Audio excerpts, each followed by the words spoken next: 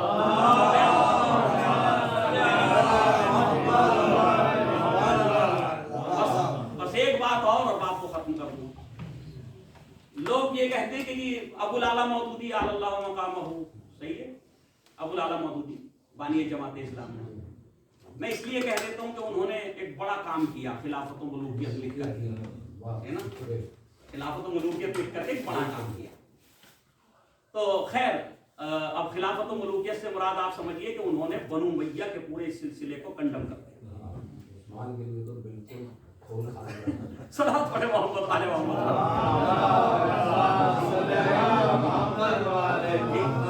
اس انسان نے وہ کام کیا, پہلا اس طرف میں نہیں جا رہا ہوں. تو اب ان کے ذریعے سے ایک ہمارے بڑے مشہور خطیب, انہوں نے کبھی منبر سے یہ پڑھ دیا کہ یہ ابو الاعلیٰ مودودی نے اپنی تفسیر تفہیم القرآن میں یہ روایت نقل کی کہ وہ جو جناب زہرا سلام اللہ علیہ کے دروازے پہ جناب زہرا سلام اللہ علیہ کے دروازے پہ جو مسکین آیا, جو یتیم آیا, جو اسیر آیا, وہ حقیقت میں نہ مسکین تھا, نہ یتیم تھا, نہ اسیر تھا, بلکہ وہ ملائکہ آئے تھے. انہوں نے اپنی تفسیر میں یہ لکھا, جبکہ اسی تفسیر, وہ تفسیر آج بھی موجود ہے, کوئی مٹ تھوڑی نہیں. اس تفسیر میں نے اس آیت کے ذہن میں بہت تلاش کیا, وہ روایت نہیں ہے. میں چاہ رہا تھا کہ وہ مل جائے کہ ملائکہ آئے تھے کھانا دینے کے لیے. اس کی وجہ سے ہمارے شعراء کرام نے اتنے اشعار لکھ دیے ہیں کہ جنت میں روٹیاں سجائی گئیں اور وہ سب ہے سلسلہ. 7 روٹیاں وہاں گئیں تو آئے گئی گھر آنا. صلاۃ علی محمد وعلی محمد.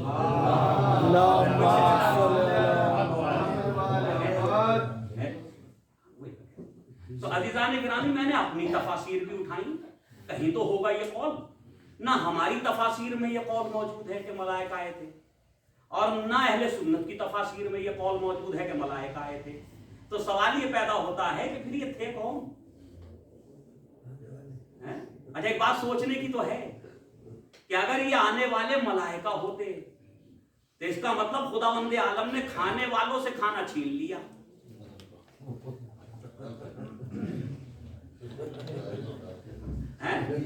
کھانے والوں سے لے لیا, جن کی ضرورت تھی ان سے لے لیا, اور جن کی ضرورت نہیں تھی ان کو دے دیا.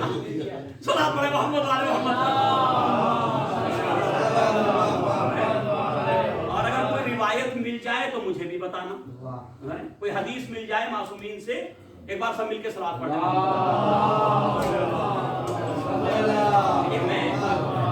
میں ایک ادنا سا طالب علم ہوں, میں کو کوئی دعوی علم نہیں ہے مجھے, کیونکہ یہ ویڈیو یہ کلپ جائے گی یوٹیوب پر, صحیح ہے, جائے گی نہیں سوشل میڈیا پر. میں اپنے ذاکرین سے, علماء سے ایک گزارش کر رہا ہوں, اگر یہ روایت کہیں ہے تو ہمیں بھی ذرا اس کا بتایا جائے کہاں ہے, تاکہ پھر اس کے حوالے سے, کیونکہ جو بات پڑھی جائے وہ یقینی کر کے پڑھی جائے, تو ہو سکتا کوئی روایت ہو لیکن میری نظر سے ابھی تک نہیں گزری. تو اس لیے میں یہ کہہ رہا ہوں کہ جی اب وہ 3 دن جو آئے, روایات یہ کہتی ہیں کہ کون آیا. آنے والے نے یہ اعلان کیا دروازے جناب زہرا سلام اللہ علیہ پہ آنے کے بعد کہ انا, یہ جملے یہ جملے ہیں حدیث کے, انا جو ہے مسکین من مساکین مدینہ, میں مدینے کے مساکین میں سے ایک مسکین ہوں. میں مدینے کے مساکین میں سے ایک مسکین ہوں. اہل بیت مجھے کھانا کھلاؤ, اہل بیت مجھے کھانا کھلاؤ, میں بھوکا ہوں. دوسرے دن آنے والا آیا, اس نے کہا انا یتیم من یتام المدینہ, میں مدینے کے یتیموں میں سے ایک یتیم ہوں. اے آل محمد میں بھوکا ہوں, مجھے کھانا کھلاؤ. تو پہلے دن کون آیا؟ مسکین. دوسرے دن کون آیا؟ ایک بہت ہی اہم فضیلت کی طرف آپ کو لے کر کے جا رہا ہوں. پہلے دن آیا مسکین, دوسرے دن آیا یتیم. جائیے تمام علماء اسلام سے پوچھیے، شیعوں کی بات نہیں، تمام علماء اسلام سے پوچھیے کہ مدینے کے اندر مسکین تو مسلمان ہو سکتا،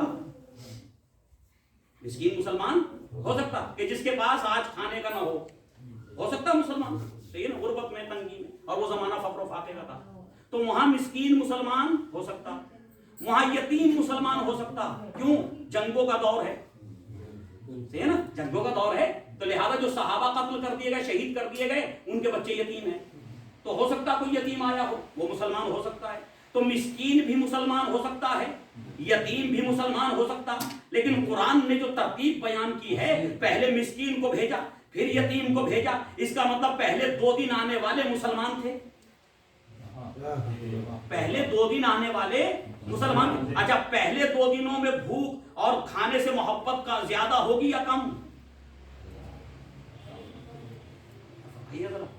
پہلے 2 دنوں میں جیسے جیسے وقت اور گزرتا جائے گا کھانے سے محبت اور بڑھتی جائے گی نا، تو پہلے دن مسلمان کو بھیجا جب کھانے سے محبت تو تھی لیکن کم تھی، دوسرے دن پھر مسلمان کو بھیجا جب کھانے سے محبت تو تھی لیکن ابھی بھی کم تھی، اور کیجئے گا ذرا، دوسرے دن بھی مسلمان کو بھیجا، تیسرے دن اس نے اسیر بھیج دیا، اور کیجئے ذرا، اسیر بھیج دیا، تمام علماء اہل سنت سے میں نے پوچھا یہ اسیر کون ہو سکتا مدینے میں؟ مسلمان کو قیدی نہیں بنا سکتا،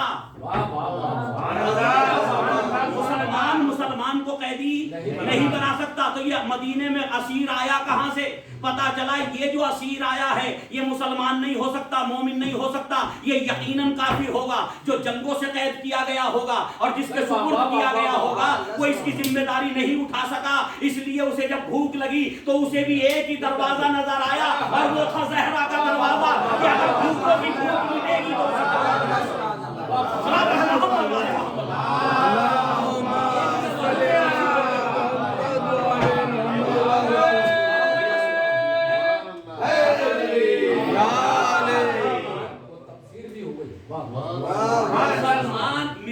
مسلمان ہوتے ہوئے زہرا کے دروازے پہ آئے، کوئی تعجب نہیں،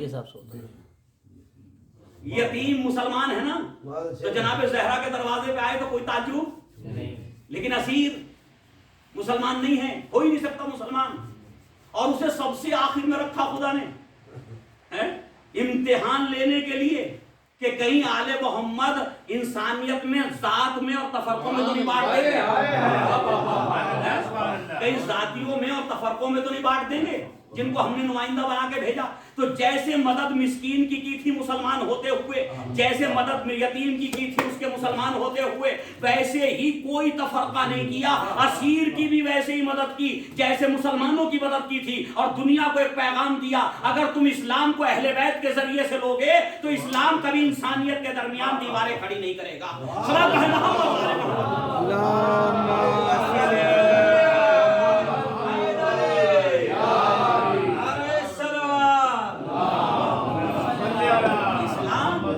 انسانیت کے درمیان دیواریں کھڑی نہیں کرے گا، صحیح نا، جو آئے گا ہمارے دروازے پہ ہم اس کی اس لیے مدد کریں گے کہ انسان ہے،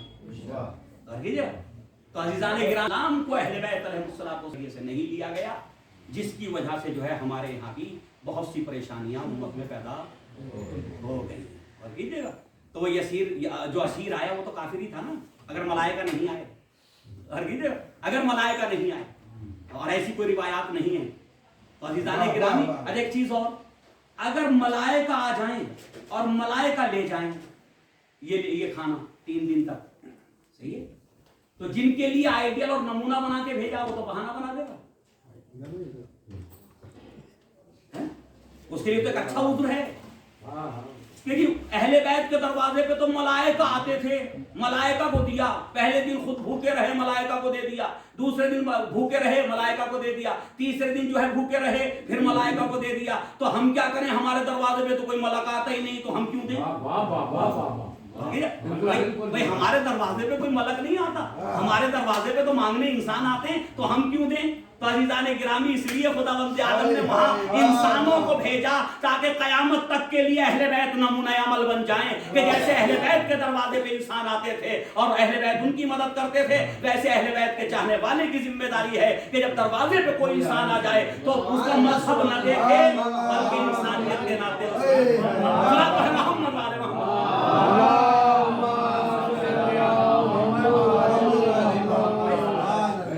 یہ ہے مکتب اہل بیت، یہ ہے مکتب اہل بیت۔ خدا کی قسم اگر اہل بیت کے ذریعے اسلام پہنچا ہوتا امت کو تو آج امت کی وہ حالت نہ ہوتی جو حالت ہے۔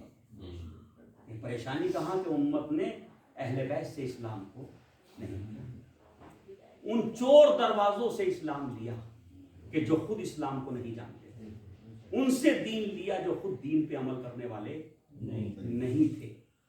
اور ہماری خوش قسمتی یہ ہے کہ ہر انسان کو تحقیق کی ضرورت ہے صحیح اور غلط راستے کا انتخاب کرنے کے لیے، ہے نا؟ لیکن آپ کو تو وہ بھی نہیں ہے، آپ کو تو وہ تحقیق کی ضرورت، بس آپ کو تو جو ہے وہ اہل بیت کے راستے کو اپنانا، کیونکہ کوئی دنیا کا مسلمان نہیں جو اہل بیت کے راستے کو غلط کہتا۔ میرے طریقہ زندگی میں غلطیاں نکالتا، تنقید کرتا، لیکن حضرت علی کے طریقہ زندگی میں، امام حسن کے طریقہ زندگی میں، امام حسین علیہ السلام کی سیرت میں کسی مورخ، کسی راوی، کسی محدث کی ہمت نہیں تو یہ کہہ دے کہ یہ کام حضرت علی نے صحیح نہیں کیا، یہ امام حسن نے صحیح نہیں کیا، یہ امام حسین نے صحیح نہیں کیا، یہ کسی کی ہمت نہیں ہے۔ اور ابھی دیکھا آپ نے یوٹیوب پہ خوب وائرل ہوئی اشرف جلالی کی ویڈیو کلپ، دیکھی؟ کہنے لگا فدق مانگتے وقت، مطالبہ کرتے وقت، دیکھ لی؟ سب نے دیکھی ہے نہیں دیکھی؟ دیکھ لے گا اس کلپ کو ذرا۔ فدق کا مطالبہ کرتے وقت نبی کی بیٹی محفوظ عن الخطا تھیں، لیکن محفوظ عن الخطا کا مطلب یہ نہیں ہے کہ فاطمہ زہرا معصومہ تھی، یہ کہا۔ اس کے بعد کہنے لگا میں اس بات کو میں مانتا ہوں کہ جس وقت مانگ رہی تھیں خطا پر تھیں، یہ جملے قانون تھے، جس وقت مانگ رہی تھیں خطا پر تھیں۔ اللہ رے کردار جناب زہرا ہے، اللہ رے عظمت جناب زہرا، ہم نہیں بولے، ہم نے کچھ نہیں کہا، ہے نا؟ تو ان کا نظریہ، وہ اپنا نظریہ بیان کر رہے ہیں، ہم کیا کہیں؟ خدا کا شکر ہے کہ ان کا کردار اس کمال کی معراج پہ پہنچا ہوا ہے کہ جو اس کے اپنے تھے وہی لان و تان کرنے لگے، وہی لان و تان کرنے لگے، اور انہوں نے مجبور کیا کہ آپ کو یہ قول واپس لینا پڑے گا۔ آپ نے کیسے کہا کہ فاطمہ زہرا خطا پر تھی؟ صحیح ہے؟ اس کا مطلب جب فاطمہ زہرا اتنے عظیم مسئلے میں غلطی پہ نہیں ہو سکتی تو پھر اہل بیت علیہ السلام کی کوئی فرد جو ہے وہ کسی کے مقابلے میں آ کر کے غلط نہیں۔ تو اس لیے میں کہہ رہا ہوں کہ ہمیں تحقیق کی بھی ضرورت نہیں ہے۔ کیوں؟ پوری امت مسلمہ کا فیصلہ ہے کہ اہل بیت حق پر ہیں۔ ابھی پاکستان میں اس قول کے بعد ایک جو ہے وہ ویڈیو کلپ اور آئی کہ روڈ پہ اہل سنت آئے اور آنے کے بعد انہوں نے کہا کہ علی سچے، علی حق پر ہے، علی حق پر، علی حق پر ہے۔ یعنی کس بات کا اعلان کر رہے ہیں؟ کہ وہ پردے جو آج تک اہل بیت علیہ السلام کے فضائل و مناقب پہ ڈال رکھے تھے، وہ پردے اب آہستہ آہستہ ہٹ رہے ہیں، اور دنیا کے سامنے یہ بات آ رہی ہے کہ اہل بیت رسول حق پر تھے اور یہی حق پر ہیں اور انہی کا مذہب صحیح ہے۔ تو عزیزان گرامی، آپ کی ہماری خوش قسمتی ہے صحیح کہ ہم اس مذہب پہ عمل کر رہے ہیں، اس دین پہ عمل کر رہے ہیں کہ جو دین صحیح ہے اور حق ہے۔ بس عزیزان گرامی، ایک مرد مومن کے اصال ثواب کی مجلس ہے، خداوند عالم اس مجلس کے ذریعے سے مرحوم کے درجات میں اضافہ فرمائے، اس مجلس کے ذریعے سے جو ہے مرحوم کے گناہان صغیرہ و کبیرہ کو معاف فرمائے۔ میرے معبود، تیرے بندگان خاص کا ذکر ہے جناب زہرا سلام اللہ علیہ کہ جو ایک راز ہیں مشیت، تیری مشیت میں ایک راز ہے، مستودع فیہ، مستودع فیہ۔ میرے معبود، وہ ایک راز ہے، لہذا اس راز کا واسطہ، جس راز کو تو نے پوشیدہ رکھا، اس بی بی کا واسطہ جس کے ذریعے سے جو ہے تو نے انبیاء اور رسولوں کی دعائیں قبول فرمائی، جسے تو نے وجہ تخلیق کائنات قرار دیا، اس کا واسطہ میرے معبود اس گھر کے اندر اور یہ تمام مومنین جو یہاں موجود ہیں، ہماری بہنیں موجود ہیں، سبھی کی شرعی حاجتوں کو پورا فرما۔ باہلا محمد والے محمد کا واسطہ مرحوم کو وحشت قبر اور وحشت برزخ سے نجات عطا۔ باہلا محمد والے محمد کا واسطہ مرحوم کے ورثہ کو، ان کی اولاد کو زیادہ سے زیادہ ان کے جو واجبات رہ گئے ان واجبات کو ادا کرنے کی توفیق عطا، کیونکہ آج ہماری نظر ان واجبات پہ نہیں جاتی مرحومین کے لیے کہ جو واجبات ان سے رہ گئے، قضا ہو گئی، نمازیں روزے قضا ہو گئے، اس طرف ہماری نظر نہیں ہے۔ مجلس بہت عظیم ثواب رکھتی ہے، بہت عظیم ہے یہ، صحیح ہے نا؟ اس میں ہم نہیں سوچ سکتے کتنی عظیم، ہمارا تصور بھی نہیں جا سکتا وہاں تک، لیکن عزیزان گرامی جو واجبات ہیں وہ واجبات ہیں، ان کی ادائیگی ضروری ہے۔ اگر کسی مرحوم کی نماز قضا رہ گئی نا تو یہ مجلس سونے پہ سہاگا ہیں، لیکن پہلے سونا تو ہو، یعنی سونے پہ سہاگا ہیں، پہلے سونا تو ہو. اب وہ سونا کب ہوگا؟ جب وہ واجبات ادا ہو جائیں. تو ہم اتنا خرچ ماشاءاللہ کرتے ہیں، کرنا چاہیے، اور اس سے زیادہ اتنا کر سکتے ہیں کریے، ذکر مولا، ذکر اہل بیت علیہم الصلوۃ والسلام کا، لیکن تھوڑا سا شریعت کے احکام کا بھی اسی میں خیال رکھیے. بس عزیزو، اہل بیت علیہم الصلوۃ والسلام نے کیسی کیسی قربانیاں دی اس دین کو بچانے کی. یاد رکھیے کہ جب کوئی چیز ہمیں آسانی سے میسر آ جاتی ہے نا تو اس کی قدر نہیں ہوتی. جب کوئی چیز آسانی سے میسر آ جاتی تو اس کی ہمیں قدر نہیں ہوتی. قدر کب ہوتی؟ جب وہ چیز ہم سے چھن جاتی ہے، جب وہ ہم سے چھن جاتی ہے تب قدر ہوتی ہے. یہ میں نہیں کہہ رہا، امام معصوم فرماتے ہیں قدر النعمہ بعد الزوال. امام حسن مجتبیٰ علیہ الصلوۃ والسلام کا قول ہے کہ انسان نعمت کی قدر اس وقت کرتا جب وہ زائل ہو جاتا. نعمت کی قدر کب کرتا؟ جب وہ زائل ہو جاتا. جب تک میرے پاس دولت ہے میں دولت کی قدر نہیں کرتا، اسے اپنی خواہشات کے مطابق ایسے بہانا چاہتا ہوں کہ ہے میرے پاس. لیکن جس وقت میں تنگ دست ہو جاتا ہوں تو پھر یاد آتا، پھر مجھے اس دولت کی قدر یاد آتی. جب تک میں صحت مند ہوں تو کبھی صحت کی قدر توجہ نہیں کرتا. ہاں، میرا ایک مرحلہ شباب میں ہے، قوت ہے، طاقت ہے، ہر انسان پہ ہاتھ چھوڑ دینا چاہتا ہوں، لیکن جب بیمار ہو جاتا ہوں تو اس صحت کی قدر سمجھ میں آتی. ایسے ہی ہے نا. تو عزیزان گرامی، صحت یعنی نعمتوں کی قدر اس وقت کیجئے جب وہ آپ کے پاس موجود ہیں. اور بعد میں اگر آپ نے قدر کی تو کیا فائدہ؟ پھر تو وہ پچھتاوا ہے، وہ تو افسوس ہے نا، سوائے افسوس کے کچھ نہیں. تو عزیزان گرامی، اہل بیت نے جو قربانیاں دی ان قربانیوں کے نتیجے میں یہ دین ہم تک پہنچا. اب مجھے انصاف سے بتاؤ کہ جس شریعت کے لیے علی اکبر جیسا جوان قربان، علی اکبر دین کے لیے قربان ہوئے یا دین کو مولا نے علی اکبر پہ قربان کیا؟ آج تک آپ نے ممبر سے کیا سنا؟ جی علی اکبر کس کے لیے قربان ہوئے؟ دین کے لیے. دین کے علی اکبر کے لیے، علی اکبر کو بچانے کے لیے دین تو قربان نہیں کیا نا مولا نے. علی اصغر کے تیر لگا تو کس کے لیے؟ دین کے لیے نا. تو اس دین کی اہمیت سمجھ میں آتی. اکبر جیسا جوان، ہم شبیہ رسول، نبی کریم فرماتے تھے کہ میرے لال، جب میں نانا کی زیارت کا مشتاق ہوتا تو میرے لال میں تیرے چہرے کو دیکھتا. ایسا نوجوان سجا کے مقتل میں بھیج دیا، ایسا نوجوان سجا کے میرے مولا نے مقتل میں بھیج دیا. کیوں؟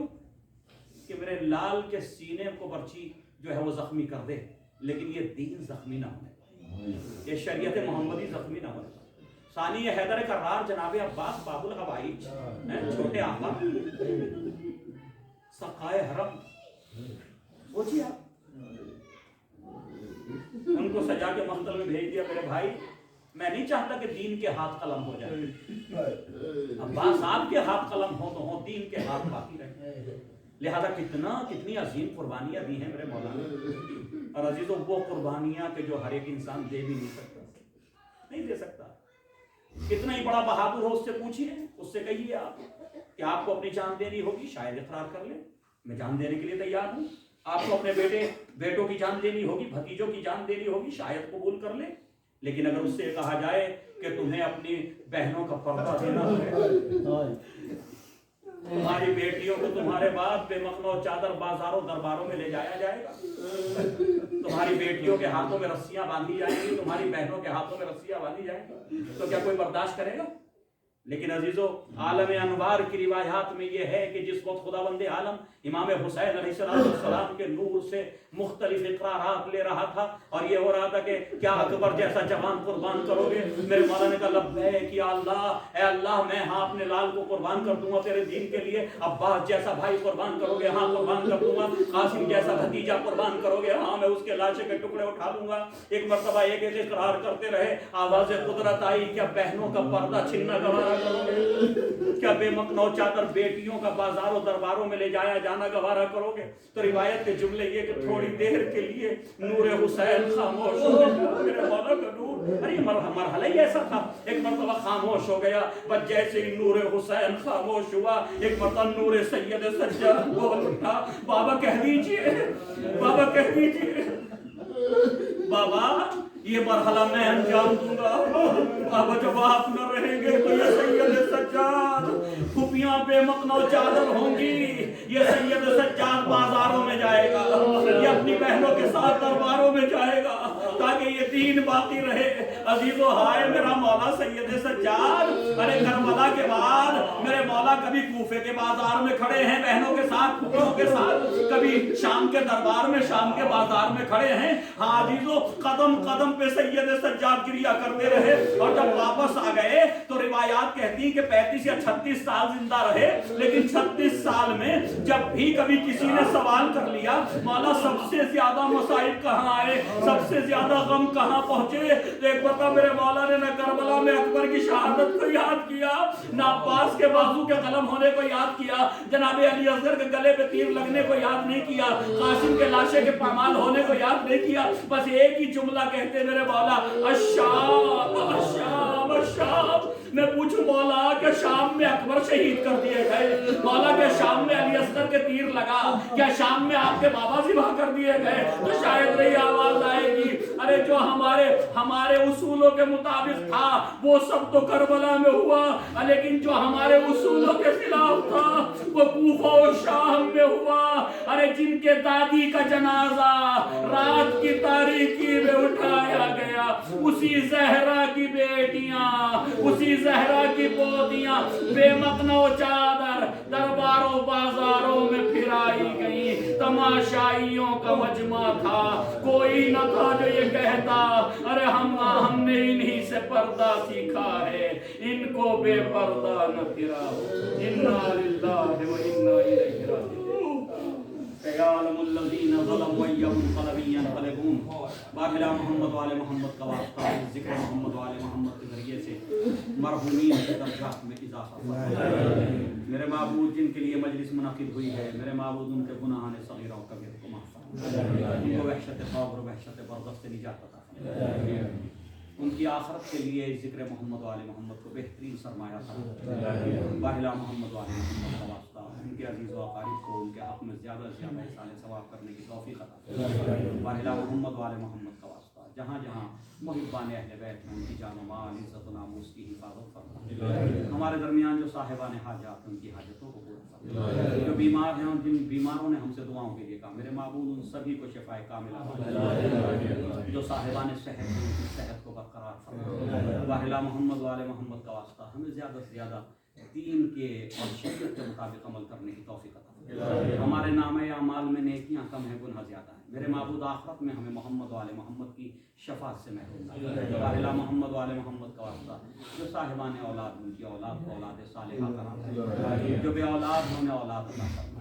باہلا محمد وآل محمد کا واسطہ میرے معبود ہمارے بچے جوان نوجوان جو علوم دین و دنیا میں لگے ہوئے ہیں، میرے معبود نے کامیاب اور بالخصوص اس قوم کو دوسری قوموں کے شانہ بشانہ ترقی کے راستوں پہ گامزن۔ باہلا محمد وآل محمد کا واسطہ میرے معبود دشمنان اسلام کو نیست و نابود فرما، اسرائیل و امریکہ اور ان کے ساتھ جو بھی ان کے حامی ہیں اور جو اسلام کو اور شریعت کو اور مسلمانوں کو مٹا دینا چاہتے ہیں، ان سبھی کو نیست و نابود فرما۔ اور وہ ممالک وہ مسلم ممالک جو اسلام کے لیے امت کے لیے کام کر رہے ہیں، قربانیاں دے رہے ہیں، میرے معبود نے زیادہ سے زیادہ ترقی عطا فرما، بالخصوص ایران اور حزب اللہ، اہل یمن، اہل فلسطین، اہل عراق سبھی کی حفاظت فرما، مراج کرام کی حفاظت فرما، علماء حق کا سایہ ہمارے سروں پر قائم دائم فرما، میرے معبود بالخصوص سید علی خامنہ رہبر معظم کی حفاظت فرما، طول عمر عطا فرما۔ باہلا محمد وآل محمد کا واسطہ ہمارے امام کے ظہور میں تاکید فرما،